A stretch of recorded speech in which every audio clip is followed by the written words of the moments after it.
पंचकुला में क्रिकेट के नाम पर एक महिला के साथ 2 करोड़ की ठगी मामले में आरोपी करण पांता को पंचकुला कोर्ट में पेश किया गया, जहां से आरोपी को न्यायिक हिरासत में अंबाला जेल भेज दिया गया। जांच अधिकारी नरेंद्र यादव ने आरोपी को पेश किया था। वकील संदीप शर्मा ने बताया कि पंचकुला में एक महिला के साथ ऐसी ठगी का मामला सामने आया था, जिसमें कि महिला का आरोप बीसीसीआई से लेकर मशहूर क्रिकेटर ऋषभ पंत से लेकर हिमाचल प्रदेश के पूर्व सीएम प्रेम धूमल तक लगे थे।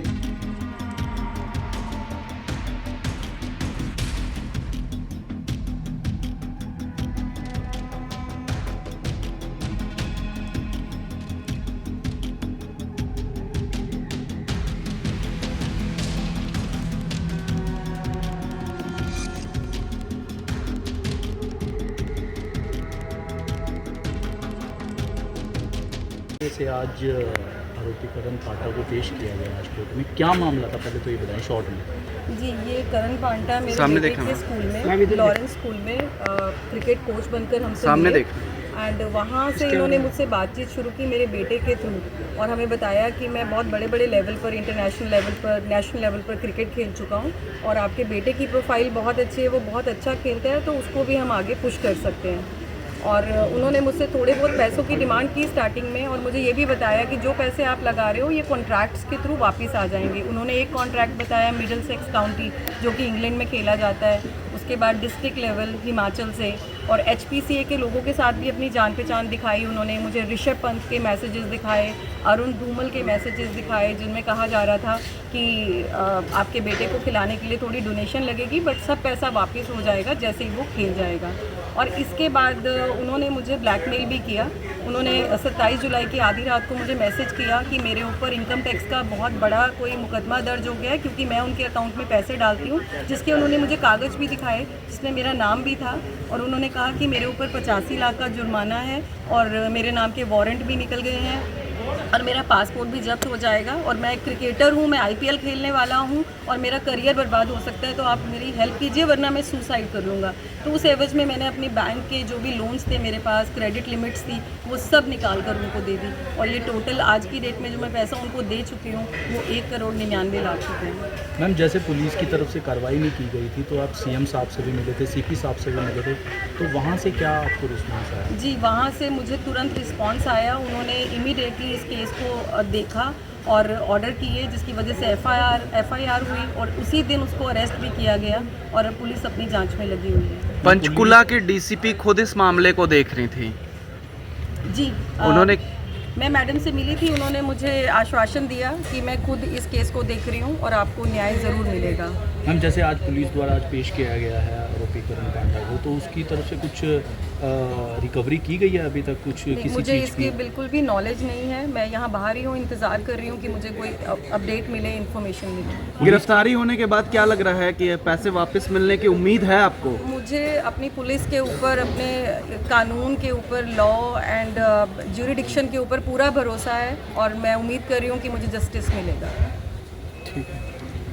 जैसे एक क्रिकेट के नाम पे एक ठगी हुई है, किसी करण पांटा ने की है किसी महिला के साथ पंचकुला में, तो क्या मामला था सर, ये बताएंगे? ये मामला ऐसे है, करण पांता जो है लॉरेंस स्कूल में कोच था, क्रिकेट कोच। वहाँ पर इसको एक स्टूडेंट मिला 12th क्लास का, अधिराज सिंह। उन्हें उसको अप्रोच किया कि आप बहुत अच्छा क्रिकेट खेलते हो, मुझे अपनी मदर से मिला। तो उसके कहने पे वो उसकी मदर से मिला। उसकी मदर ने उसको आश्वासन में लिया कि जो मदर को ये कहकर कि मैं आपके बेटे को इंटरनेशनल क्रिकेट खिलाऊंगा अंडर 19, और आईपीएल की तरफ खिलवाऊंगा, और एक मिडिलसेक्स काउंटी होती है इंग्लैंड में, उसमें खिलाऊंगा। तो उसके लिए मेरे को कम से कम 2 करोड़ रुपए लगेगा, मैं इसको दोगे मैं आपको खिलवा दूंगा। तो उसके बाद इस चीज़ के लिए ये टाइम टू टाइम मैडम से पैसे लेता रहा, और इसने एक फॉल्स कॉन्ट्रैक्ट मिडिलसेक्स से उनको ला कर दिया, जो कि फैब्रिकेटेड था, और एक इन्होंने फैब्रिकेटेड डॉक्यूमेंट रिकमेंडेशन लेटर ला के दिया हिमाचल प्रदेश क्रिकेट एसोसिएशन से। और जब ये सारी बातें हुई, इन्होंने ऐसी बातों में लिया कि मेरा जयशाह से बहुत अच्छी बातचीत है, मेरी अरुण धूमल से बड़ी अच्छी बातचीत है, और मैं इस बेटे को बहुत ऊपर तक लेके जाऊंगा और बहुत अच्छा खिलाऊंगा। और वो सारे पैसे लेने के बाद पता लगा सारा फ्रॉड था, और उसके अंदर कुछ नहीं निकला, और अब पुलिस ने उसके ऊपर एफआईआर दर्ज कर ली है और उसको कोर्ट में आज पेश किया गया। तो कोर्ट में आज पेश किया, कुछ रिकवरी हुई है, और आरोपी को कहाँ भेजा गया? पुलिस ने अभी कोई भी रिकवरी नहीं किया उसमें, और आज जुडिशियल रिमांड के लिए भेजा गया। उसको 5 दिन का पुलिस रिमांड दिया गया था, और पुलिस एज पर इंफॉर्मेशन अभी सिर्फ एक फ़ोन रिकवर किया और एसीपी साहब ने ये कहा है कि जो भी 4 महीने के अंदर जो भी इसने प्रॉपर्टी उस पैसों से खरीदी है उसको सीज किया जाएगा। सर ये पैसे कैसे उन्होंने दिए थे, किस्तों में दिए थे, इकट्ठा दिए थे, कैसे? ये पैसे मोस्टली इंस्टॉलमेंट्स में गए हैं पर विद इन 4 मंथ्स के स्पैन में गए हैं। सर क्रिकेटर्स के भी नाम आ रहे हैं, यहाँ तक कि ऋषभ पंत का भी नाम आ रहा है। हाँ, इन्होंने क्या किया था, ये इंस्टाग्राम से कुछ बातचीत कर रहे थे अधिराज को लेकर कि मेरी ऋषभ पंत से भी बातचीत है, मेरी बातचीत संजू सैमसन से भी है। इन दोनों क्रिकेटर्स का इन्होंने इंस्टाग्राम के जो स्क्रीनशॉट्स हैं वो अधिराज की मदर दीपांजलि को दिए और उसको कन्विंस करा कि मेरी बड़ी हाई प्रोफाइल बातचीत और मैं इस सारा काम को करवा दूंगा। सर इनकम टैक्स के मामले को भी लेकर महिला जो पीड़ित महिला है उनको फ़ोन किया गया कि मैं इनकम टैक्स के मामले में फंस गया हूँ और मुझे पैसे जल्दी ट्रांसफर। जब ये पेमेंट इसके अकाउंट्स में जाने लगी ना तो इनकम इसने एक फास्ट स्टोरी बनाई कि मेरे को इनकम टैक्स से नोटिस आ गया।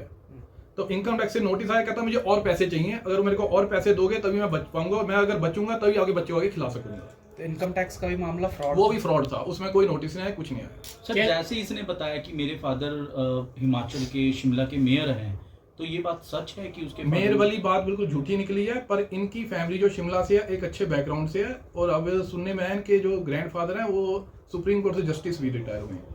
सर पीड़ित महिला ने बताया कि इसके परिवार वाले भी फ़ोन करते थे और कहते थे कि आपके बेटे को बहुत ऊंची पहुंच मिल जाएगी क्रिकेट, तो क्या सर परिवार भी इन्वॉल्व था इन मामलों में? परिवार की इसमें कॉन्स्पिरेसी है पर पुलिस ने परिवार के अगेंस्ट कोई एक्शन नहीं लिया आज तक। परिवार की कॉन्स्पिरेसी है क्योंकि ये जो कंप्लेंट है ये शिमला गई थी, इनके घर मिलके भी आई है, जहाँ पे इन्होंने आश्वासन दिया था कि आपके बेटे को अगर ऊपर जाना है तो उसके लिए पैसा खर्चना पड़ेगा। क्या सर इस मामले में कोई सरकारी अधिकारी भी इन्वॉल्व थे?